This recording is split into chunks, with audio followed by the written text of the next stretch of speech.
Okay, hello everyone. Thanks so much for joining today's webinar. Now, we are going to give people a few minutes just to get logged on so they can join us before we start sharing all this great advice today. So for anyone who is currently on the webinar, if you could just say hi in the chat feed, let us know if you can see and hear us. That would be great so that we know that we can get going here. And go ahead and tell us where you're calling in from. Okay, hello Kimberly and Joyce. Good to have you here.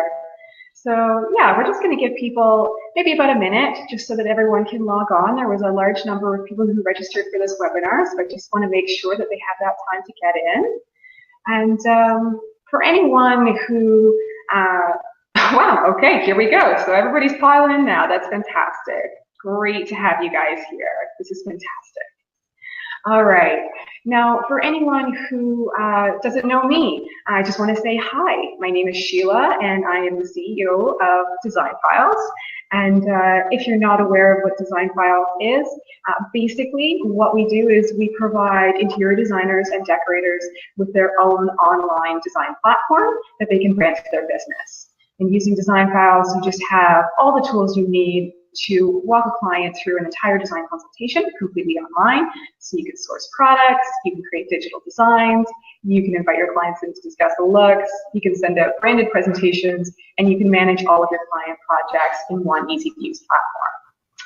Now, aside from the platform, we do host regular webinars where we invite experts in the field to come in and share advice on how to grow a successful design business. And I'm very happy to have Capella here, who is going to be sharing some great advice on how to book more interior design clients. So hello, Capella. Hello, thanks for having me. Oh, we're happy to have you. Now, for those of you who don't know Capella, she started her interior design career in the Santa Monica design offices of Michael Smith Incorporated, and during her tenure with the firm, she worked across the globe on many high-profile homes, including the Obama White House. And Capella has morphed into a company that helps interior designers build their interior design business. The company focuses on transparency, clarity, and integrity, and strives for collaboration over competition in the design community. And after seeing a need for greater collaboration, Capella co-founded Design Collective Atlanta with Hillary Mazzini from Peace Design, and that is open to all members in the design industry. Capella also created the Golden Blueprint, her signature 7-week course to help interior designers design and build their businesses. And she also posts weekly articles about the ins and outs of running an interior design business. So she's a very busy lady. Now, that's it. Now for today's article, or for today's webinar, Capella is going to be sharing 5 ways you can book more clients. If you do have any questions about the content that we're going to be discussing today, be sure to add your questions to the chat feed, and we are going to have a Q&A session at the end of the webinar where we will address all those questions. So get your questions in, and from here, I am just going to throw the reins over to Capella, and you can just take full control and start your presentation. Awesome, awesome. Yeah, I want to encourage everybody to grab a pen and some paper because I hope that you are going to want to take some really great notes. So let's see.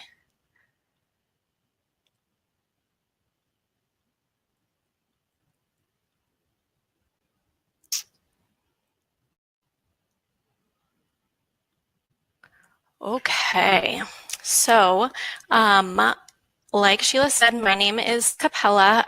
Kinchelo is my last name. I know it's hard to pronounce.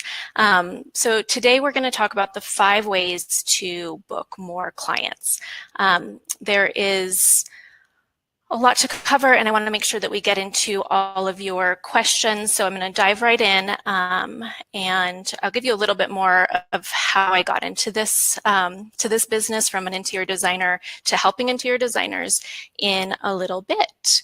So first, I'd love if you could tell me in the chat box how many of you would like more ideal clients? Just go ahead and put your answer in the chat box. I'm guessing that most of you do. So, and you've taken the first step today and you've shown up. So I really want to commend you for that.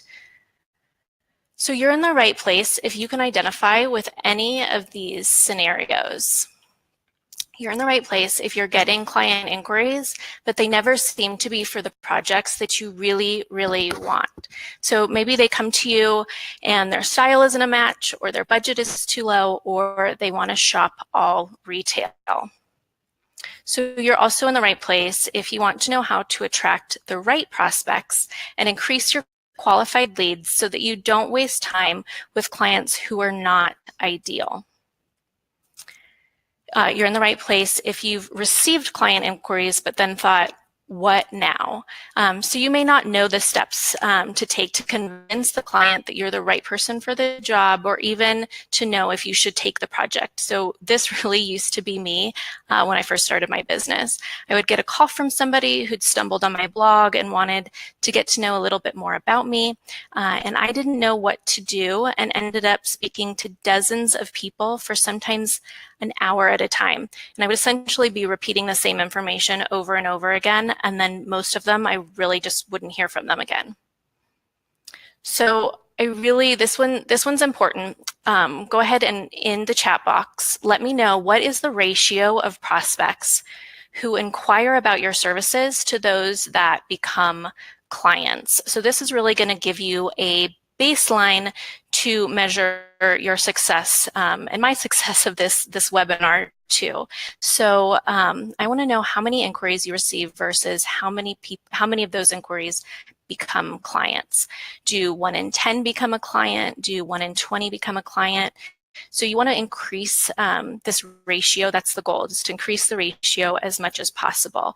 And ideally, you probably would like to get less inquiries. I know that might sound crazy now, but you want to get less inquiries and more signed clients. So it's better to get just 3 inquiries a month and have 2 or 3 of those become clients than to get 100 inquiries and get those same 2 or 3 clients. All right, so here are some reasons that you are not booking clients. You're probably not booking clients because prospects are confused, and confused clients won't buy. You're probably not booking clients because they don't know what to expect. And if they don't know what to expect, then they're not sure what their business, what your business will provide for them, what they're going to get, what the steps are to achieve their goal, if you're the right designer for them. And if you don't tell them what to expect, then what you could be offering is caviar and they may want chopped liver. You may not be closing the deal because you're not asking for it. So you would be surprised at how many projects that you can get just by asking. You just ask the client for the sale. Now, I get it. I know that we don't want to be pushy, we don't want to be salesy, but if you don't express your desire, then the clients may think that you're not interested, or the clients themselves may lose interest. So we're going to talk a little bit more about this in a little bit. All right. And the final reason that you may not be closing the deal is that you're selling to the wrong prospects. So you want to stop wasting time on the wrong prospects. When I first started my business, I just wanted to work. I would do anything. If somebody, wanted to pay me for design, I would do any projects. But I know now, looking back, that if I would have focused my efforts on the right prospects and on the right clients, then my business would have been successful a lot sooner. Okay, so a little bit about how I got into doing this work. Let's see. I started my design career, like Sheila said, at Michael Smith, and I was working on multi-million-dollar projects, including this one on his homepage. which sold for an estimated $75 million in 2013, and which at the time it was reported to be the highest price for a residential Malibu home. So Michael was a top designer. He taught me everything I know about design, and I actually started as the receptionist, and I worked my way up to managing his licensing deals, which includes this plumbing and hardware line for Callista that I used in the Atlanta Homes and Lifestyles show house several years ago, to working as a designer on his staff. So I thought I'd show you this image of our offices. This is a view from my desk there. And there's a lot of designers, there's lots of plans, design boards, products. But so in addition to the projects that I had in Malibu, Lake Placid, and Spain, I also worked on this special house for this family. But the thing is, when I worked there, despite working on huge projects, I was assigned the clients and I never saw how the deal was closed. So when I started my own business, I didn't know what I needed to know. I had no idea how to find clients, let alone how to turn a prospect into a paying client. So when I started my own business in Atlanta, there was a big learning curve. And Atlanta's a really great design town. I saw that there's some people from Atlanta here today, and I'm so happy to see some of you. But there's a lot of resources there, and I really looked for knowledge everywhere. So this is one of my very first websites. It was back when gray and orange were real popular. And I was obsessed with learning as much as I could about running a small interior design business. I went to every networking event, every seminar, I read every book, I read blogs, and I talked to a lot of designers. But, and I'm sure that many of you have experienced this as well, designers were really guarded about their business practices. They were being really protective of their secrets. So I just started sharing what I learned and being really vocal about it.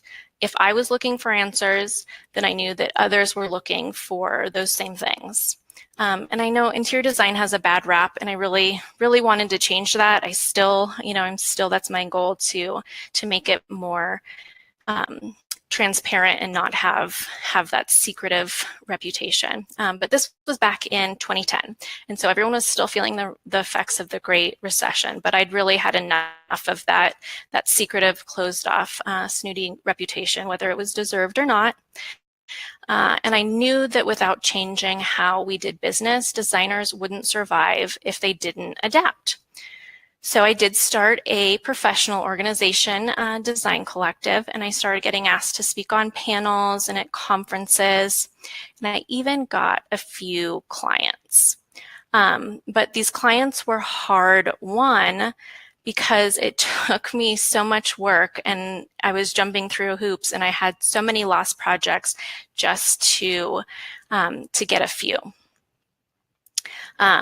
So these are some of my first projects in Atlanta, and I will let you know I still like the way they look, but I did not make really any money. So then I moved to Phoenix, and I had to start from scratch.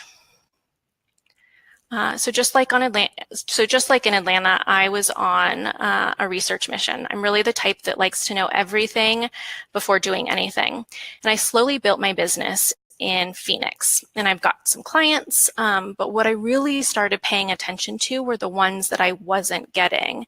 And I felt bad about it. I was like, why don't they like me? I'd get inquiries that didn't go anywhere. I would show up to that first in-person meeting and I was overwhelmed and nervous with how to book them essentially. So luckily I've learned a few things since then, a lot of trial and error, and I've worked with a lot of other designers. So I figured out these 5 things that I'm going to share with you today. All right. So here are the 5 ways to book more clients. We're going to go into each of them in more detail in a second, but I just wanted to give you a quick overview. The first one is your specialty. The next one is speaking to your clients' wants and desires. Number 3 is having confidence. Number 4 is a onboarding system. And number 5 is asking for it. So there is so much competition that you need to stand out. Clients are not going to book themselves. You really have to lead them there. And potential clients need to know what to expect from you and to trust that you're the right designer for.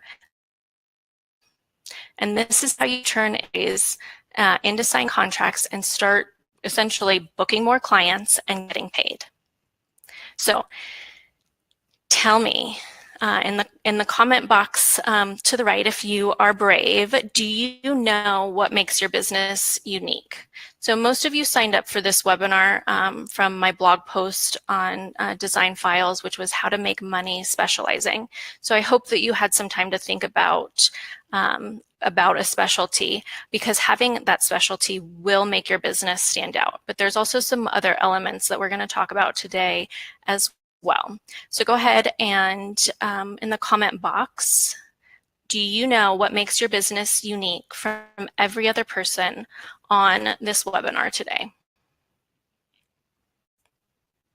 Your specialty. If you're known for something, then people will come to you.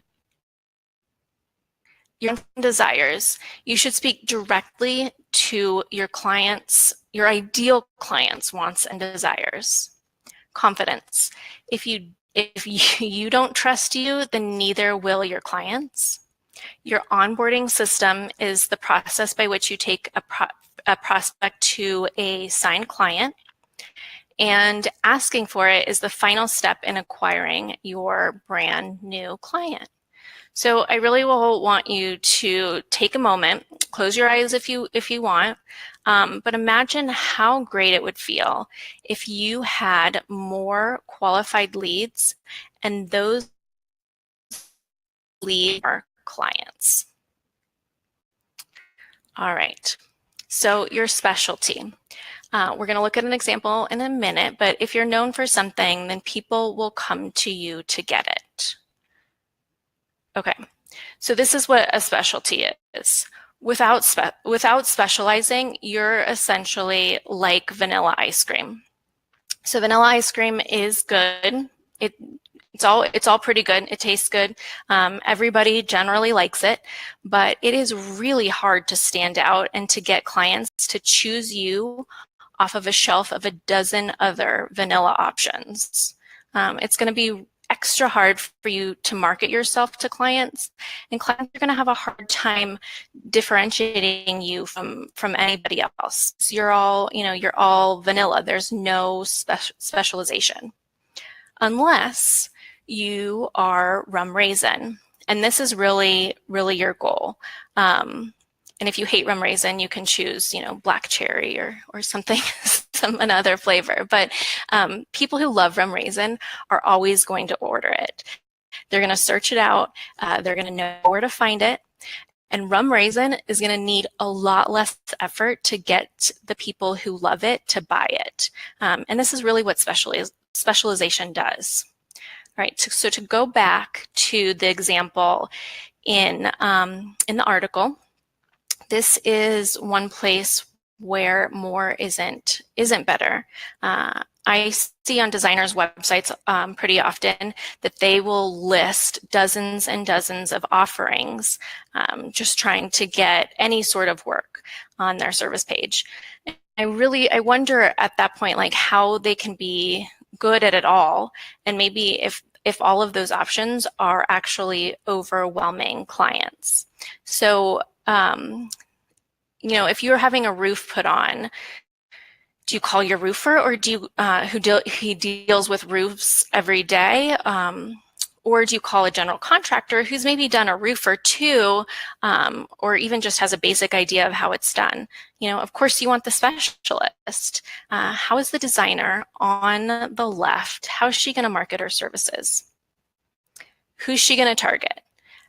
What are all of the photos on her website going to look like? Is she going to showcase that French country or her California fresh? Is she going to have some e-design images mixed in there?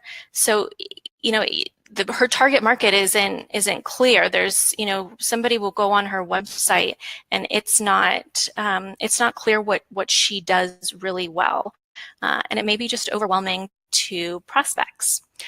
So the designer on the right, now she specializes in luxury pool houses, and that's really her bread and butter. If a prospect Googles pool house interior designers, then she's going to come up on the top results of Google. She's going to be writing articles about luxury pool house design. She's going to have resources for people building pool houses. She's going to be talking directly to her target market on her website. She's going to have, keywords that her website that will get her the SEO that she needs, and all of her photos are going to show what her specialty is. They're going to showcase that. Okay, so a little side note about having a specialty, because I know that a lot of designers have resistance to this. And it doesn't mean that this is the only thing that you do. A specialty just means this is what you specialize in. It's just who you're targeting and what you really do well. So the designer on the right, then she may get an inquiry about doing a living room design, and that's probably because her website is so targeted and people appreciate that. It's clear, it's transparent, and then it'll be her choice whether she wants to kind of delve into that living room design, or if maybe she has enough pool houses to pass. So the more targeted your business is, the more qualified leads that you'll have, because you're targeting those particular people. And to do this, you want to speak directly to your ideal clients' wants and desires. Because clients really want to feel understood and accepted. And to do this, then you need to get into the head of your ideal client. So what do they want? Why are they hiring a designer? How do they want the process to go? What's their desired outcome? Who are they doing this for? Once you understand who you're trying to attract, then you can write the copy on your website as if you were speaking directly to that person. So here is an example from a student of mine. And you can see her business is Tiny Little Pads. So her specialty is interiors for kids. And on her services page, you can see that she mentions one of a kind, unique, aesthetically different. And she's talking directly to her ideal client. She also mentions at the end that she's going to manage it all.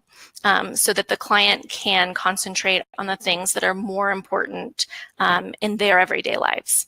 So, by doing this, you can tell her ideal client is not a mom who wants to do all of the shopping retail. It's also not somebody who wants to be deeply involved in the design process, or somebody who sees an image on Pinterest and wants their child's room to look exactly the same. So by speaking to her target market, what she's doing is she's weeding out prospects that aren't a good fit. So it's a win-win. She's attracting those people who are a good fit, and she's kind of turning away people who are not a good fit. So here's another example from a designer in San Diego. Savvy Interiors. And this one's a little bit less obvious, but if you take a look at her whole website, then this designer has a very particular voice that is woven through all of her website copy. And she says, "There's no judgment here. We adore homes that need a bit of a lift because nothing warms the heart like demolition day. Be it dated, worn, or slightly distasteful, and yes, maybe ugly. We'd be delighted to bash some bricks and knock holes in the walls of your most unsavory room." So she's speaking to those people who are really kind of fed up with their crappy interiors and who are a bit tongue in cheek. So her ideal clients are going to read this and they're going to laugh and they're going to say, yes, this person gets me. She does exactly what I need to have done. But others may be a little bit turned away by the cheekiness of her website copy. But that's perfect. That's exactly what you want to do. You want to be speaking directly to your ideal client. You're not speaking to everybody. You're not trying to get everybody to hire you, because then you're back to being in the vanilla ice cream frozen case. So I like to think of your website kind of like online dating. So you're going to put information up about yourself in hopes to attract a mate if you're online dating, and if it's your business website, you're trying to attract clients. And the amount of information that you provide on your website can be the difference between going on a bad blind date and the one where you meet your perfect match or your perfect client. So imagine that you had an online dating profile. But you only put your name and your gender and maybe a photo up, just like Jan here. So you would probably attract a lot of people that were not a good match, or you would maybe attract no one. So Jan is probably going to attract maybe men or women who like redheads, or just maybe like the way that she looks. And this is going to happen on your website as well. However, you put more information on your website about to attract and who you want to work with, then you're more likely to kind of bring in those people. So you can look at Jan, like now you know a little bit more about her. If you were looking at her online dating profile, like you get a feel for it, you kind of know if this person is going to be a match for you. Okay. So the next way is confidence. So if clients don't, or if you don't trust yourself, then neither will clients. If you're not sure of yourself, then clients aren't going to be sure of you either. And people are attracted to confidence. So no client wants a designer who's uncertain. They're spending a lot of money, they're investing a lot of time, and they really want somebody who knows what to do and can take charge. Like, clients most of the time don't know the process, they don't know what they're supposed to be doing, and that's really your job. Another way to kind of look at this is kind of to have a little bit of courage. I really do think in this instance, like confidence and courage go hand in hand. You have to have, a little bit of courage to fake it until you make it if you need to. So if you want to have clients to have confidence in you, then you have to have confidence in yourself. You have to seem confident, even if sometimes you don't feel that way. So here is kind of an example I'm going to give. So imagine that you're teaching a cooking class and you don't have a plan. You're probably maybe a little bit nervous, a little bit anxious. This might be the first time you've done it. So what do? Do you act confident? Do you act like you know what you're doing? Or do you act like you feel, and maybe show that to the class that you're not that confident, and you don't have a plan? So should you boil the water first, or do you show the class how to chop an onion? Do you turn the oven on for an entree, or do you start the dessert?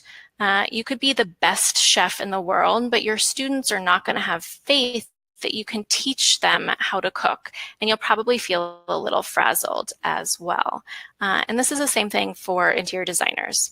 If you don't have a bit of courage and display confidence that you can get the job done, then you're going to lose prospects, really, even if you are the very best designer for the job. So if you don't have a step-by-step of what's going to happen to move that design process forward, then how can you or your clients have faith that you can do the job? Okay, so here is a more a better example for our business. So imagine if you're meeting your client for the first time. You can't look at them and say, like, how do you want to pay me, or how much am I worth to you? You really have to have the client the confidence and say, this is what I'm worth. This is how I run my business. This is how much I charge, because people will follow confident people. I'm going to give you a few tips on how to improve your confidence. The first one is your Wonder Woman pose. And I know that some of you have heard of this, where you stand, your feet are apart, your hands are on your hips, your shoulders are back, and your chest is out. If you just, if you do that in the mirror for a couple minutes before that important phone call or meeting, then this can make you feel more confident. The second one is, and this one I actually did myself this morning because doing these live webinars is a little stressful. But when you feel that stress response, you want to think of it as being helpful, that it is preparing your body. So when you have a pounding heart, that's preparing you for action. That heavy breathing is improving your brain function and getting oxygen into your blood. So not only does reframing the stress response help calm your mind, but it also has physiological changes in your body. And your body has less adverse physical reactions to the stress just by thinking that it's helpful. And you can learn more about this in a TED Talk by Kelly McGonigal called Make Stress Your Friend. I highly recommend it. All right. Number 3 of improving confidence is just to learn to ignore your fear or move past it. So courage is not the absence of fear, it's just the ability to move forward despite it. So I wrote an article recently from a book that I read called The Hard Thing About Hard Things. And it's authored by a man who was a CEO for large tech startups. And he said, "I never once felt brave. In fact, I often felt scared to death. I never lost those feelings, but after much practice, I learned to ignore them." And that learning process might be called the courage development process. So when I read this, it gave me a little bit of solace knowing I'm not the only one. Everyone makes mistakes, everyone feels scared in their businesses, but that's kind of the way that it goes if you're running an interior design business. That it's okay to have those feelings, that you just got to push past them. So the last one that I'll leave you with on how to improve your confidence is maybe try some visualizations and affirmations. So Will Smith, Jim Carrey, and Michael Phelps have all used these tools to reach their goals. And they work because you are preparing your body for what's going to happen. So if you do it a million times in your head, then you're not going to be so anxious doing it for the first time in reality. Okay. So number 4 is having an onboarding system. And again, when you have a plan, things make, you are much more confident. So a lot of these work together.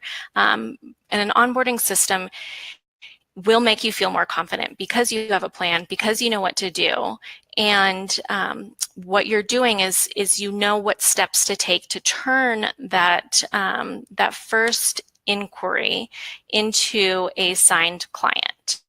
And you're leading them through a process. And you're leading them through a process in which that they're going to learn about your business, about what you can do for them, and therefore they're going to be more likely to book with you because of that.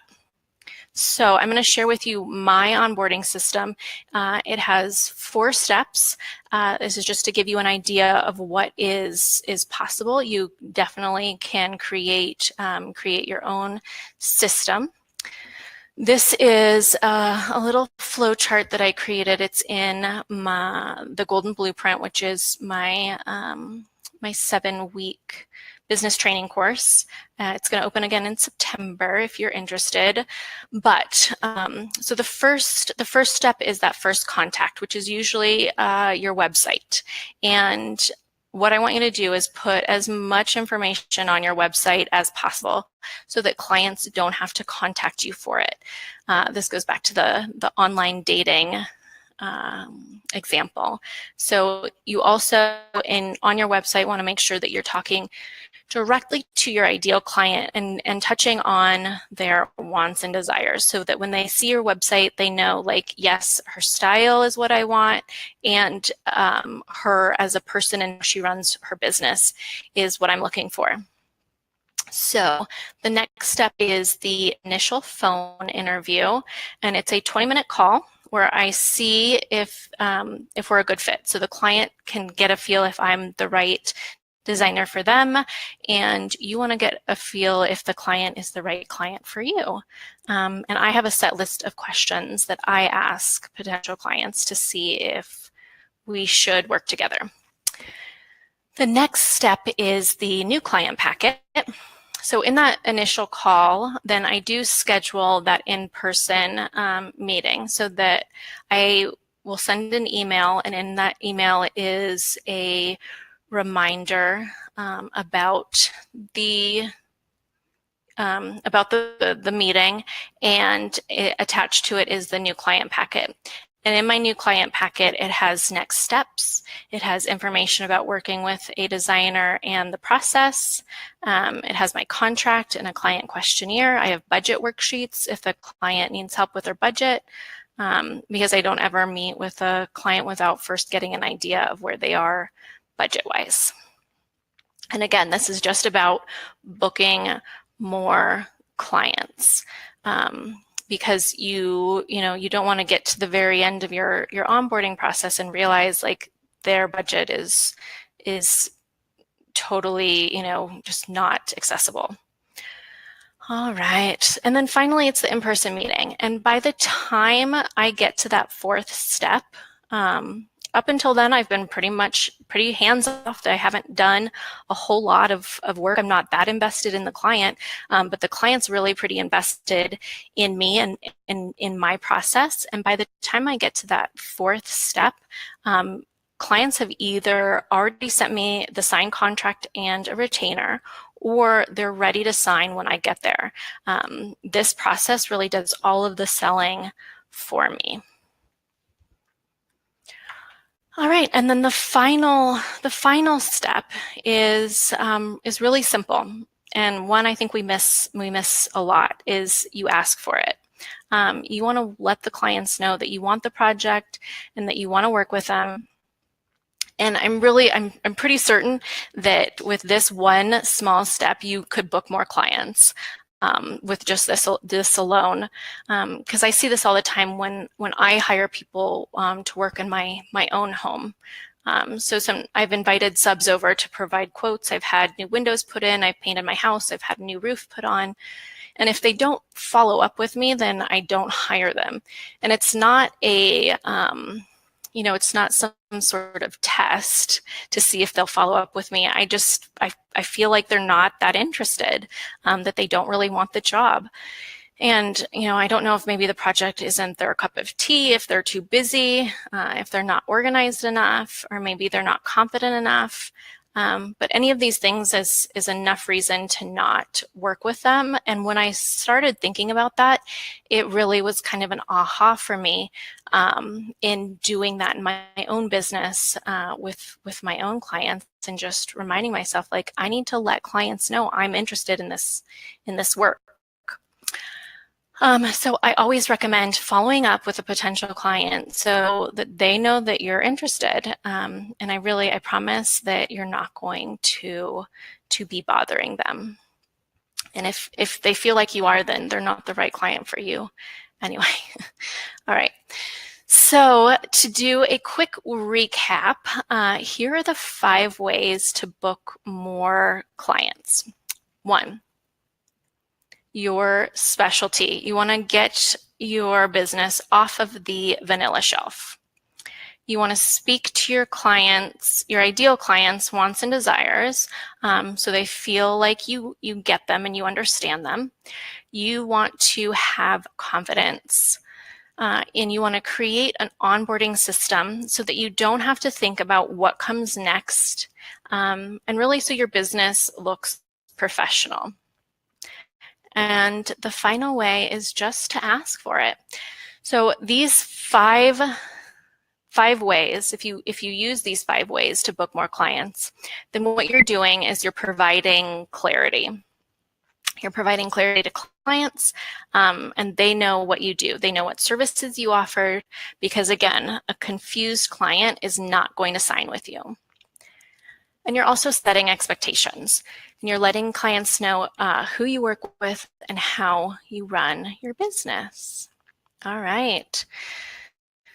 So after all of that, tell me, does booking more clients seem more attainable to you now? I hope it does. It should.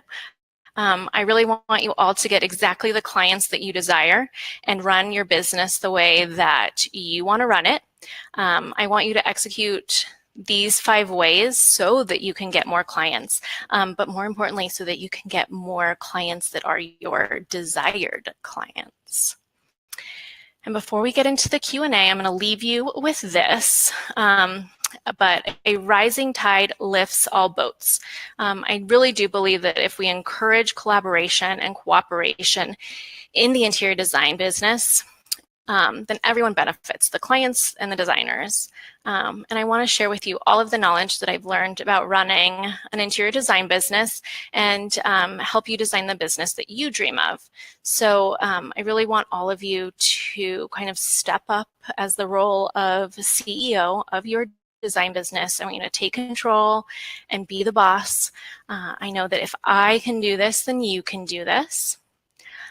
So here is my information. There's a lot of free articles on my website. I have some free courses and other resources. And if you want to get in touch on social media, there is my handle. So I think that is all for my presentation, and we can get into some questions. Okay, perfect. So Capella, if you want to stop sharing your screen, you can pop back on and we can start opening up the Q&A.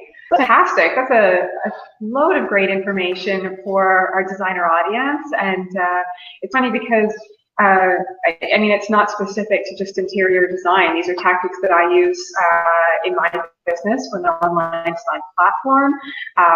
We have done this, because my husband and I actually started our helping platforms as well, and it's the same. These are the same tactics that we would use if we were looking to get events. So definitely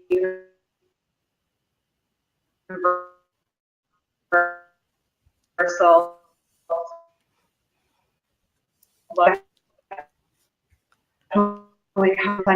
Okay, so let me go ahead and we'll just start pulling out some of the quicker. So I saw one earlier on where somebody was asking if you're just getting your business up and running and you don't have a portfolio,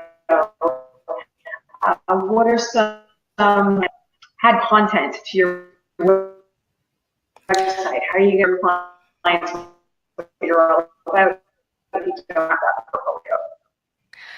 So I recommend, there's a few ways. I have written an article on this on my website recently, but go into a showroom and um, and ask if you can do some styling in a friend's house, do some styling in your own home, take tight shots. The best thing that you can do is just get some, like one or two really great images. Even if you just have one beautiful image and your contact information, that is a good place to start. Okay. And we have a question from Clara. She's wondering, when it comes to your follow-up, do you do that by phone, by email, in person? What's the best tactic when following up with the client to see if you can land that job with them?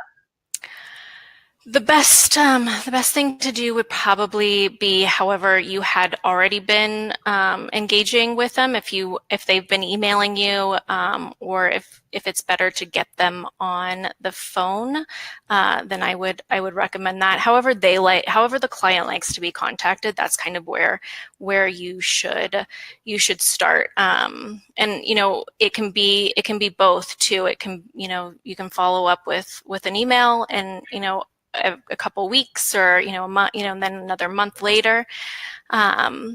So that's kind of what I would recommend, is however your client likes to be or the prospect likes to be contacted. Start with that.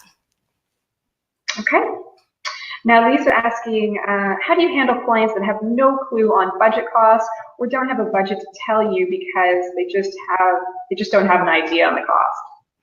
I always like to start like, oh, you don't have a budget, like, cool, $1 million, like kind of joke around with them about it, because everybody does have some idea of where they'd like to be. But like I said, I do in my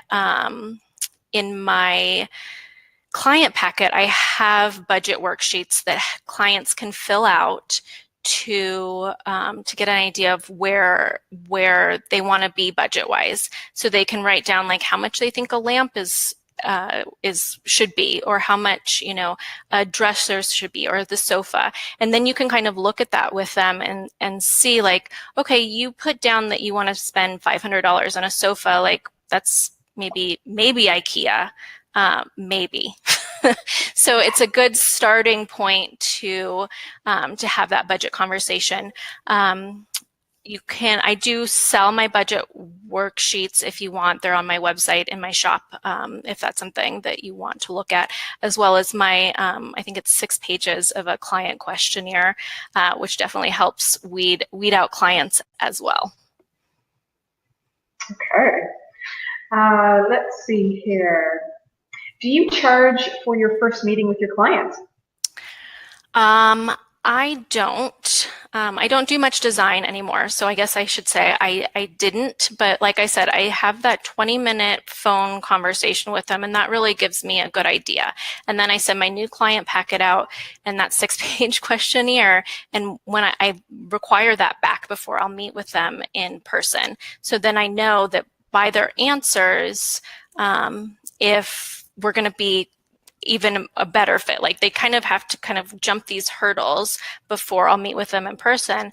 So by the time I do meet with them in person, I have a really good idea that we're going to be a fit or not. And I give them half an hour and I say, this is really just to sign the contract and to make sure that we are a good fit. So you have 30 minutes, that's free. After that time, I'm either going to leave or you're going to sign the contract and I'm going to start charging for design time. Okay. Now, I'm just seeing from a few of you that the sound's not clear or it's cut out. Can you try hitting the reconnect button that's at the top of the screen there? So if you are having some trouble with sound, just try that. You should be able to come back in and hopefully that'll clear things up. And let's see here.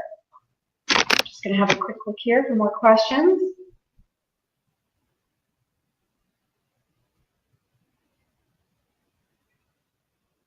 All right, can I start a business with just a logo and not having a website? I'm eager to just get started using design files. Okay, well then I guess the answer to that is yes, because you can have your design files account set up and that becomes your online platform. You can direct your customers, you can consultation online. So if you want, yeah, get your logo up and going and then create and and you'll have those projects to work, basically walk a client from start to finish through your full design consultation and get paid. So on board. Now let's see here. If you offer e-design, what are the most important? Let's see here. If you e-design, what are the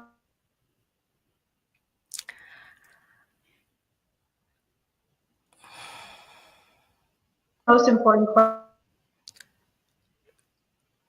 I'm losing Sheila a little bit too. So I think if you offer e-design, what are the most important questions to know? I think it's a lot of the same thing, but you can also think like, how do you have issues? How do you have issues with your clients? Like, what are some issues that keep coming up, and what are some questions that you can ask in your questionnaire to what are some questions that you can ask in your questionnaire to clarify that before you start working with them? But I think, you know, with e-design, it's going to be a lot of the same questions. Why are you hiring a designer? Why e-design? What are you hoping to get from this? Have you done this before? How involved do you want to be? Questions like that. Let's see. Lucy says that she gets a lot of indirect leads from Instagram and friends. How do you follow up with these people? So do you, you can ask for emails, you can give out your phone number, you can send them a link, you know, you maybe create kind of an online questionnaire for them, and you know, they say like, hey, I'm really interested in what you do, then you can say, great, here's my online questionnaire, here's a link to set up a 20-minute phone call, and you can do that. So you should have a process that when that happens, when you get those leads, you should know what to do. You should know, okay, so I have this link I've set up, and I'll say like, great, so good to hear from you. Here's the link to my questionnaire. And that's what I would do. So create your process around that. I love processes. Keeps everything moving smoothly. Yes, so, I mean, you just know what to do. Yeah, we just lost our connection there for a quick minute, so hopefully everything is back and good to go. So if you can hear me, just let me know by saying so in the chat feed. So I guess next up, have you already written the scope of work when you give the LOA in a new client package?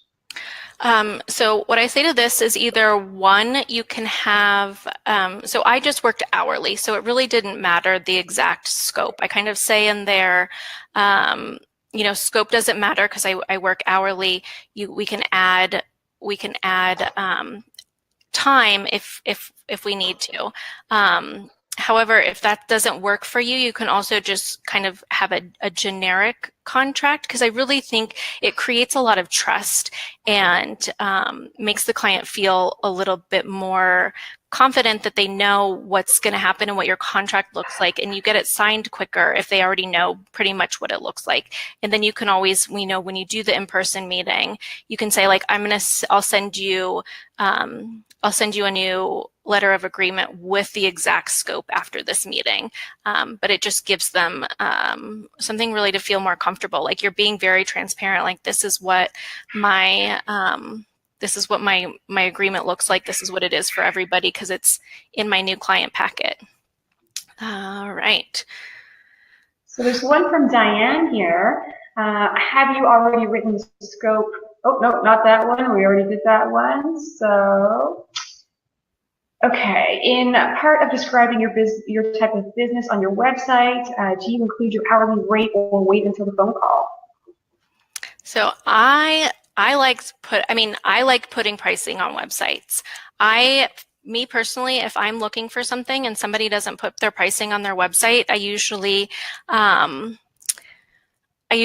kind of go on to somebody else who does. I want to get at least a starting idea so that I know that I'm in the right ballpark and that I'm kind of not going to be maybe embarrassed by approaching somebody and they're way out of my league. So I do, even if you don't put your hourly rate, you can say project starting at, but I think it's a great thing because, again, it's about trust and transparency. And for me, that's really, really important to kind of make clients feel comfortable. And if you put that pricing on your website, they know that you're not going to go and see like their multi-million-dollar house and be like, I can make more money.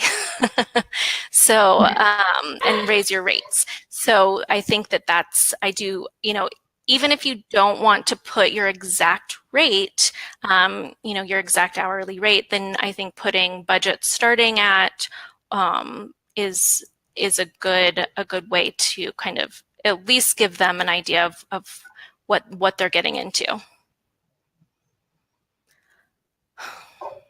Okay, so Denise is asking, what platform would you recommend for creating a website? So for me personally, and it's definitely a personal choice. I am on Squarespace. I used to be on WordPress, but I do it all myself. So, and it was with WordPress, it was too much. I am a designer, but I do get into the technical stuff a little bit. And even for me, it was just too much. I don't want to have to rely on somebody else to continually update my website. So it was I want things simple, and that's what Squarespace did for me. I know people like Wix. It's kind of a personal choice. It's if you want to have a lot of options and a lot of, which I don't think necessarily a lot of designers need, but then WordPress definitely is the thing that will get you whatever you want. But Squarespace kind of makes me fit into a box, which is a good thing. So that's what I use. Okay, so we have just a few minutes left, so I'm going to kind of wrap it up with the next few questions here. Ariel's asking, do you recommend having a minimum budget on projects you are willing to take on to avoid jobs that are less profitable? For sure, yeah. Okay. Yes. That was an easy answer, yeah. Wholeheartedly. Okay, and Clara, when a client identifies a budget, do you work in your feed or establish the budget do you work in your fee or establish the budget excluding your fee? I ask the client. I ask them, like, do you, if they give me a budget and let's say it's $100,000, then I'll ask, like, do you think that's including the work that I do or not? So I leave it up to the client. Or is that $100,000 going to be solely for the product that you're going to put in your house? Okay, and then we've got AL. How do you handle friends that want you to do free work for them? You tell them no. You've got to set Yeah, I have a blanket policy that I don't work with friends and family. For me, it doesn't work. My personality, it doesn't work. I'm really not great at kind of separating that. So separating the business and the personal. So I just don't want to muddy the waters, and that's my policy. I don't work for friends. I don't work for my family. I've done it. It didn't work. I know some designers do it and they can get great jobs from it. So if that's your personality, it's not a problem. AL, it sounds like maybe it is a bit of an issue for you. So I would just say create a business policy that says I don't work for friends and family. Done. Yeah, I would have to second that. I've done it in the past as well, and it didn't work out. And it's just better to just keep your friends and family as friends and family, and keep your clients as clients. So it's kind of nice to have that separation. But it's up to everyone to decide what's best for them. Okay, so with that in mind, I'm actually going to wrap up this webinar because everybody has busy schedules and we want to respect that. So thank you so much, Capella. This was really fantastic. It's tons of great advice for our audience.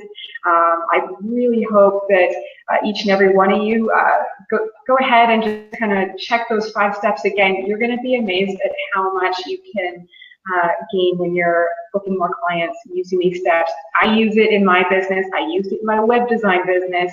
It's universal. These are the steps that work. So thank you so much for the whole presentation. It was fantastic. And thanks everybody for showing up. I really appreciate it.